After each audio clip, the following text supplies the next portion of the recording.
guys! So, mauna na akong matutulog. Ito, nakainom na ako nito, guys. At tapos na akong uminom nito. Bagong buko. Kaliligo ko lang, guys. Gabi kasi ako naliligo. Naliligo ako bago ako matulog. So, nakainom na ako nito. So, mauna na ako matulog kasi bukas, start na ng pasok ng aking anak. So, matulog na tayo, guys. Matulog na tayo. Start na bukas ng Start na bukas ng pasukan, tsaka may pasok na bukas si boss ko. Tapos yung anak ko naman ay may pasok na bukas. So, long vacation. Tapos na. Tapos, yung isa ko, naliligo pa siya. Naliligo. Naririnig nyo, guys. Naglilinis yung boss ko ng shower room. Ayan. So, akit na ako. Mauna ako matulog sa kanya.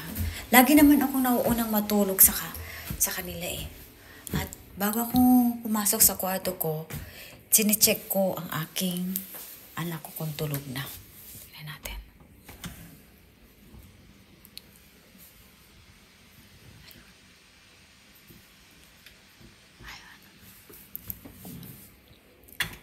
Computer pa anak ko. Oh, ang dilim. Ang dilim.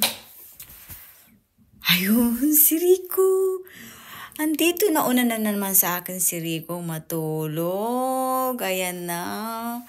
Hello, Rico. Ay, ang aking bed. Ito yung aking bed, guys. Hello, Rico.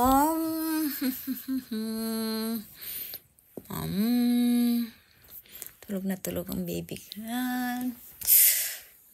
So, ito yung aking bed, yung aking comforter. Ito siya. Anyway pala guys, ito, pinagawa ko to sa Pilipinas. So, ito na. Dito tayo. So guys, good night. Good night everybody. So, tulog na tayo kasi maaga na naman ang peg ko bukas. Maaga na naman tayo magigising kasi handa ng breakfast ng aking dalawang boss. Good night, bye!